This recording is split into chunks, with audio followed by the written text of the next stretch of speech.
Hello दोस्तों, कैसे हो आप सभी। आप सभी का आपके अपने YouTube चैनल मैथ मस्ती विद जीएम पर हार्दिक अभिनंदन है, स्वागत है। आज की इस क्लास में हम अध्याय 1.1 के क्वेश्चन नंबर 2 की बात करने वाले हैं। ठीक है जी। क्वेश्चन नंबर 2 क्या कहता है, देखिएगा आपकी स्क्रीन पे कि प्रश्न संख्या 2 आपसे कह रही है कि दर्शाइए किसी धनात्मक पूर्णांक जो आपका विषम पूर्णांक है उसको 6q+1, 6q+3 व 6q+5 के रूप में व्यक्त किया जा सकता है। ठीक है जी। आपका प्रश्न है कि दर्शाइए किसी धनात्मक विषम पूर्णांक को 6q+1, 6q+3 व 6q+5 के रूप में व्यक्त किया जा सकता है, जहां पे q है जो आपका कोई क्या है, एक पूर्णांक है जी। q क्या है, आपका एक पूर्णांक है। तो ऐसी स्थिति में किस प्रकार से इसको हल करने वाले हैं, देखिएगा। आपका जो ये क्वेश्चन है इसमें जो 6q+1 है, 6q+5 है, 6 और 6q+ जो आपका 3 है बेटा, उसकी तुलना आप एक बार विभाजन एल्गोरिथम से कीजिएगा। जो आपके प्रमेय का है, विभाजन एल्गोरिथम प्रमेय का है, उससे आप कीजिएगा। वो किस प्रकार से बेटा, देखिएगा कि a बराबर bq+r है। ठीक है जी। a बराबर क्या है, bq+r है। और जो आपके प्रश्न में दिया है आपको कि आपके जो धनात्मक विषम पूर्णांक है उनको व्यक्त करना है 6q+1, 6q+3 व 6q+5 के रूप में व्यक्त करना है। तो वहां पे देखिए बिल्कुल आपको इसी प्रकार सा रूप दिख रहा है उसका, ऐसे bq+r, 6q+1, 6q+3, 6q+5 ऐसे कुछ दिख रहा है। इसका मतलब इस क्वेश्चन के लिए जो b की वैल्यू है, जो b का मान है, आपको जो प्रश्न में दिया जाता है वहीं से ही आपको b का मान निकाल लेना है। अर्थात q का जो भी गुणांक आपको प्रश्न में दे रखा है वहां से वो b हो जाएगा। तो मुझे आप बताइए कि यहाँ पे 6q+1 दे रखा है, 6q+1 दिया है ना, तो 6q+1 दे रखा है। तो इस स्थिति में b का मान कितना हो जाएगा जी, यहाँ से b का मान कितना हो जाएगा, b का मान 6 हो जाएगा। कितना हो जाएगा, b का मान 6 हो जाएगा। तो इसको हम किस प्रकार से हल करने वाले हैं, इसमें भी वही विभाजन एल्गोरिथम जो प्रमेय का है उसका अपने को प्रयोग करना है जी। ठीक है। इसको हल करने के लिए क्या करना है, देखिएगा बेटा, हल करते हैं और सबसे बिल्कुल आसान से तरीके से हम इसको हल करने वाले हैं। किस प्रकार से लेंगे, मान लीजिएगा, क्या मानना अपने को कि माना ए कोई क्या है जी, हाँ जी, धनात्मक पूर्णांक है। आप में जरा सी भी कंफ्यूज वाली स्थिति उत्पन्न नहीं हो, इसलिए इसमें इस टाइप के जितने भी प्रश्न बने हैं, ठीक है, आपका जो दूसरा प्रश्न है, इस टाइप के जितने भी प्रश्न बने हैं, मैंने लगभग सभी की भाषा एक जैसी रखने का प्रयास किया है कि आप में कंफ्यूजन जैसी स्थिति उत्पन्न नहीं हो और आप अच्छे से प्रत्येक प्रश्न को समझ सके। ठीक है जी। तो यहाँ पे चलते हैं। माना a कोई धनात्मक पूर्णांक है, तब बेटा तब b बराबर कितना हो जाएगा, आपके प्रश्न में है 6q+1 है, 6q+3 है, 6q+5 है। तो q का गुणांक कौन था, वहां से 6 है, तो q का गुणांक अपने पास b है, इसलिए हम b की जगह पे कितना लेंगे भाई, 6 लेंगे, है ना। तब b बराबर कितना होगा, 6 होगा, या b बराबर कितना है जी, आपके पास 6 है। ठीक है, कि माना a कोई धनात्मक पूर्णांक है, तब b बराबर कितना है, 6 है। ऐसी स्थिति में आपको क्या करना है, विभाजन एल्गोरिथम प्रमेयिका का प्रयोग करना है। ठीक है। तो अब इस स्थिति में आप क्या लोगे कि तब किसकी सहायता से, विभाजन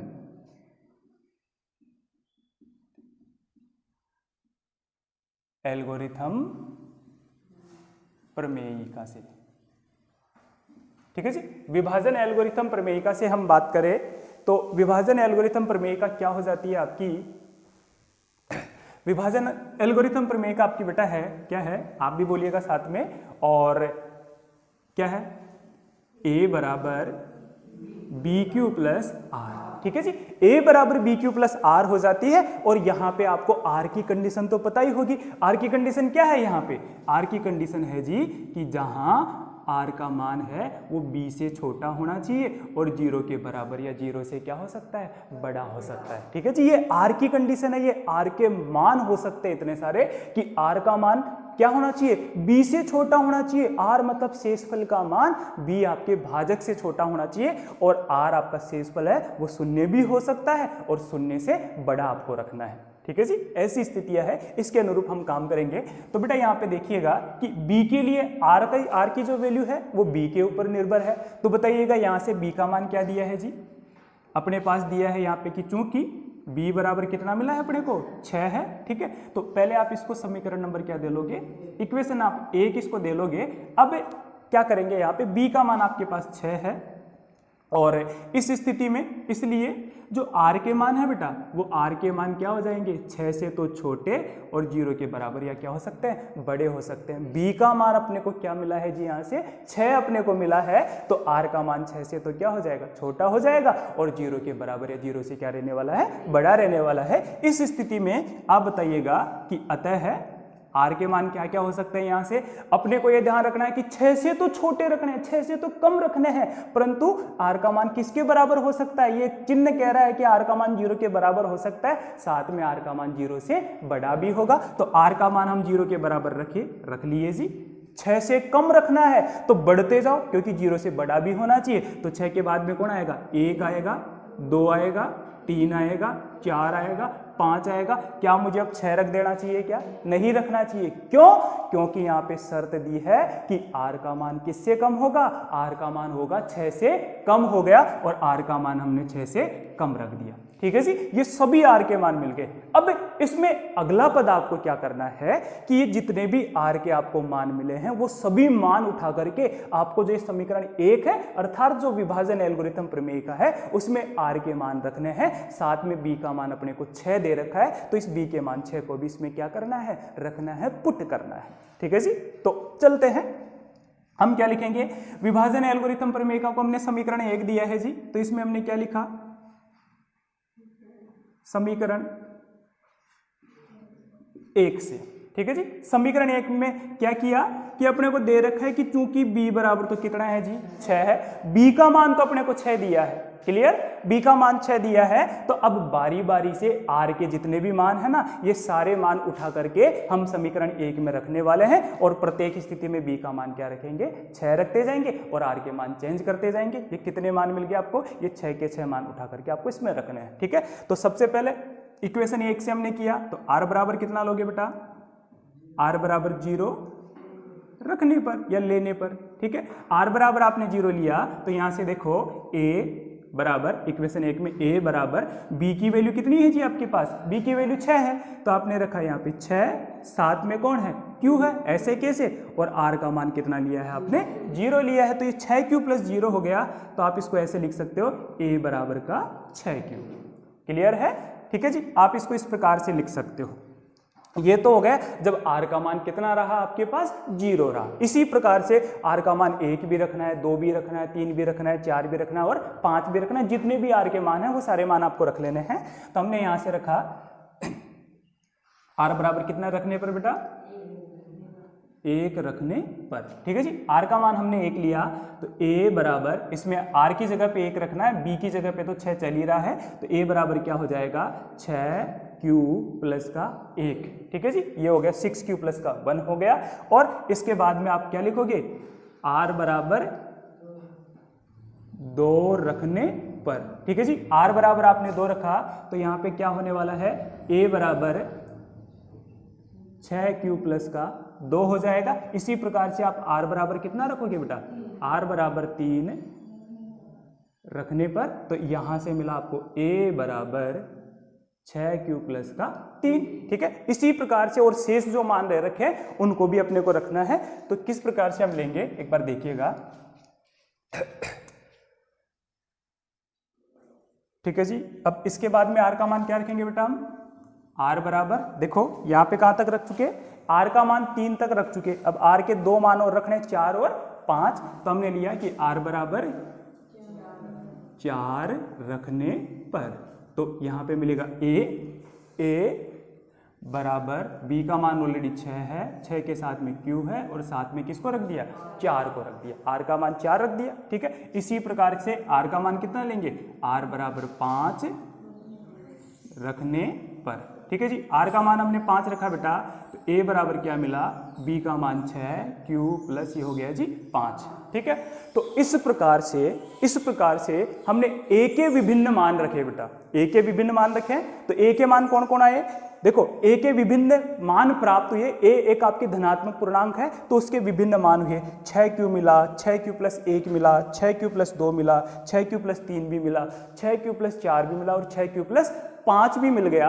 परंतु अपना प्रश्न है वो अपने से कह रहा था कि किसी धनात्मक विषम पूर्णांक को 6q प्लस 1, 6q प्लस 3 और 6q प्लस 5 के रूप में व्यक्त किया जा सकता है। मतलब a जो अपना धनात्मक पूर्णांक है उनमें से यदि विषम की बात करें ना तो विषम अपने 6q प्लस 1, 6q प्लस 3 और 6q प्लस 5 है। ये अपने कौन से पद प्राप्त होने चाहिए, विषम पद आपके प्राप्त होने चाहिए। ठीक है जी। अब इनको विषम किस प्रकार से प्राप्त करेंगे ये आप समझिएगा। अब इसकी बात करने से पहले एक छोटा सा पद मैं आपके समक्ष पेश करता हूं, बेटा सुनिएगा ध्यान से। जैसे मैं आपसे पूछ लूं कि बताओ जी 5 है और इसके गुणा में मैंने 2 रख दिया, ठीक है जी। 5 के गुणा में मैंने कितना रखा, 2 रख दिया है। बताइएगा इसका गुणनफल कितना मिला, 10 मिल गया, ठीक है। इसका गुणनफल आपको 10 मिला। और मैं आपसे पूछ लूं कि बताओ 2 में 10 का भाग जा रहा है कि नहीं जा रहा है जी, सॉरी 2 में 10 का नहीं, 10 में 2 का भाग जा रहा है कि नहीं जा रहा, चेक कीजिए एक बार। 10 में 2 का भाग जाएगा, 100% 10 में 2 का भाग जा रहा है। दे लिया जी, कितनी बार गया, 5 बार गया जी, ठीक है। अब उसको काटने की बजाय इसके अभाज्य गुणनखंड पे फोकस करो एक बार। अभाज्य गुणनखंड पे फोकस करे तो इसमें ध्यान रखना कि यदि किसी संख्या के गुणांक में आपको जो भी पद दिख रहा है, जैसे इस संख्या के गुणांक में मुझे 2 मिला तो 100% इसमें किसका भाग जाएगा, 2 का भाग जाएगा, ठीक है जी। यदि किसी संख्या के गुणा में कोई ऐसा पद दे रखा है, जो भी दे रखा है, यदि उसी पद का भाग देना चाहोगे तो 100% उस संख्या में उसका भाग जाने वाला है, आया ना। तो 5 के गुणा में 2 था तो बताइएगा इस 5 गुणा 2 में 2 का भाग जाएगा कि नहीं जाएगा, जाएगा। इसी प्रकार से आपके पास यहाँ पे 6q प्लस का 1 है, इसको देखो अपने पास कौन है यहाँ से 6q है ना, 6q प्लस 1, 6q प्लस 3 और भी है और 6q आपके पास है। इसके ऊपर आप फोकस करो। हमने यहाँ पे देखा जी जैसे 5 के रूप में तो हमने q को ले लिया क्योंकि q भी अपना कोई एक पूर्णांक है ना। q भी अपना क्या है, q भी अपना एक पूर्णांक है। q अपना एक पूर्णांक है तो 5 का रूप हमने q को दे दिया जी, ठीक है। 2 के स्थान पर रह गया जी 6। अब मैं आपसे पूछूं कि q इसके गुणा में कोई पद आ रखा है तो यहाँ पे क्या 6 में 2 का भाग जा सकता है क्या बेटा, क्या इस 6 में 2 का भाग जाएगा क्या, हाँ जी जाता है। कितनी बार भाग जाता है, 3 बार भाग जाता है। यदि इस 6 में इस 2 का भाग जा रहा है, इसका मतलब इससे जो संख्या बनेगी, इस 6q से जो आपका नया पद बनेगा वो भी आपका 2 से विभाजित रहेगा कि नहीं रहेगा, रहेगा ना। जैसे 5 गुणा 2 से 10 बन रहा था, 2 में 10 का भाग जा रहा था, तो इससे हमने क्या निष्कर्ष देखा कि यदि इसका गुणांक 2 है तो इसमें 2 का भाग आवश्यक रूप से जाएगा।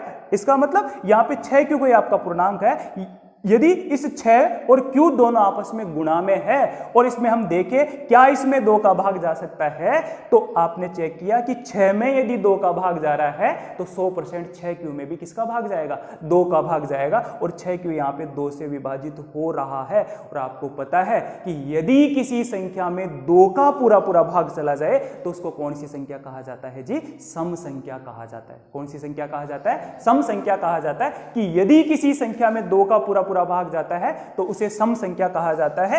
और जब भी आपके पास 2 से विभाजित होने वाली संख्या है, यदि वो सम संख्या है तो आप उसमें 2 जोड़ते हो, सम संख्या जोड़ते हो, ये कह रहा हूं 2 जोड़ते हो तो आपको कितना मिला जी, 12 मिला। ये भी आपकी 2 से विभाजित हो रही है, मतलब सम संख्या है। और यदि आपकी एक सम संख्या में आप 4 जोड़ते हो तो वहां से भी कौन सी संख्या मिलती है, 2 से विभाजित होने वाली, मतलब सम संख्या है। यदि आपके पास पहले से कोई सम संख्या है उसमें आप 1 जोड़ोगे, मतलब विषम संख्या जोड़ोगे, तो आपको बनने वाली संख्या भी विषम मिलेगी। और यदि आप सम संख्या जोड़ते हो तो बनने वाली संख्या भी क्या मिलेगी, आपको सम संख्या मिलेगी। जैसे 10 अपने पास सम है और इसमें बेटा मैं 1 जोड़ देता हूं, कितना जोड़ रहा हूं, यहां से 1 जोड़ रहा हूं तो यहां से बन गया 11 और 11 बना तो 11 कौन सी संख्या आपकी, एक विषम संख्या है। तो आपने पाया कि सम संख्या में यदि मैं एक विषम पद जोड़ता हूं यहां से तो बनने वाली नई संख्या भी क्या बनेगी, विषम संख्या। मतलब यदि सम संख्या है 1 जोड़ेंगे, 3 जोड़ेंगे, 5 जोड़ेंगे तो विषम बनेगी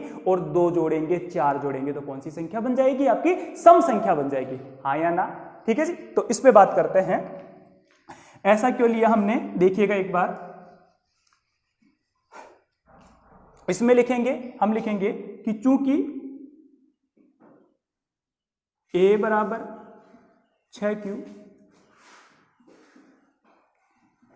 6q प्लस 2 व 6q प्लस 4, ठीक है जी। या आप ऐसा लिख सकते हो कि यहां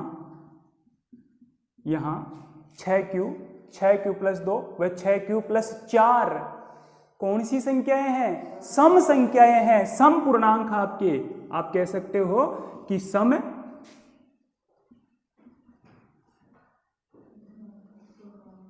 धनात्मक पूर्णांक है। क्यों है जी सम धनात्मक पूर्णांक? क्योंकि ये सभी किससे विभाजित हो रहे हैं? ये सभी 2 से विभाजित हो रहे हैं। तो आप कह सकते हो कि क्योंकि ये क्या हो रहे हैं? 2 से क्या हो रहे हैं जी? विभाजित हो रहे हैं। और आपको पता है कि जिस संख्या में 2 का पूरा भाग जाता है वो कौन सी संख्या होती है? सम संख्या होती है। और ये सभी 2 से विभाजित हो रहे हैं, क्योंकि इस q का गुणांक 6 है और 6 2 से विभाजित है, तो बनने वाली आपकी 6q जो संख्या है वो भी क्या होगी? 2 से विभाजित होगी। तो 2 जोड़ लिए सम बनेगी, 4 जोड़े तो सम बनेगी। तो ये 6q प्लस 2 और 6q प्लस जो 4 है, ये तीनों की तीनों संख्याएं कौन सी बनी? आपकी सम संख्याएं बनी, क्योंकि ये 2 से क्या है जी? विभाजित हो रही है या 2 से विभाजित है, ठीक है। ये सम हो गई। अब आपको पता है कि कोई भी पूर्णांक या तो सम बनेगा या फिर विषम बनेगा। तय है ना ये तो, कि कोई भी पूर्णांक है तो या तो सम बनेगा या फिर कौन सी संख्या बनेगी? विषम। भाई कोई संख्या सम हो गई तो बची कुची तो विषम ही रहेगी ना, हाँ या ना। कोई संख्या सम बढ़ रही है तो वो बची कुची विषम रहेगी। तो आप जानते हो कि चूंकि या तो कोई जो संख्या है वो क्या होती है बेटा? सम होती है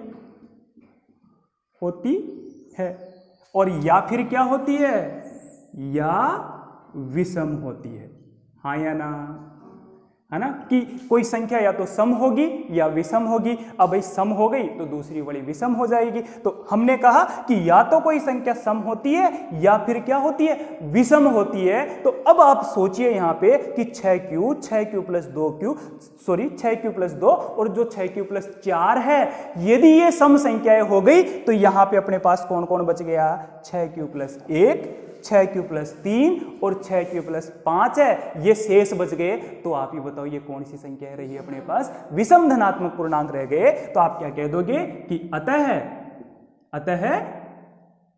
6q प्लस 1, 6q प्लस 3 व 6q प्लस 5 क्या हो जाएंगे? विषम धनात्मक पूर्णांक होंगे, ठीक है जी। और ये विषम धनात्मक पूर्णांक होंगे। तो आपका जो प्रश्न आपसे पूछा है कि दर्शाइए किसी विषम धनात्मक पूर्णांक को 6q प्लस 1, 6q प्लस 3 और 6q प्लस 5 के रूप में व्यक्त किया जा सकता है। तो बेटा यहाँ पे अपने जो 6q plus 1, 6q plus 3, 6q plus 5 है, वो कौन से पूर्णांक प्राप्त हुए जी? विषम धनात्मक पूर्णांक प्राप्त हुए, विषम पूर्णांक आपको प्राप्त हुए। तो इस स्थिति में आप क्या लिख सकते हो? अपने प्रश्न ने जो पूछा है ना, उसी लाइन को आप रिपीट कर दो। कैसे? आप कह सकते हो यहाँ पे कि अतः क्या किया जा सकता है? कहा जा सकता है, हाँ जी, कहा जा सकता है। और क्या कहा जा सकता है? कि कहा जा सकता है कि जो प्रत्येक क्या? अपना जो प्रश्न है उसी को ही रिपीट कर दो कि प्रत्येक विषम धनात्मक पूर्णांक है ना। धनात्मक पूर्णांक किसके रूप का होता है? 6q प्लस 1, 6q प्लस 3 व 6q प्लस किसके रूप का? 5 के रूप का होता है। और यही अपने को क्या करना था जी? सिद्ध करना था कि प्रश्न ने पूछा था दर्शाइए किसी धनात्मक विषम पूर्णांक को 6q प्लस 1, 6q प्लस 3 और 6q प्लस 5 के रूप में व्यक्त किया जा सकता है। तो हो जाए एक स्क्रीनशॉट।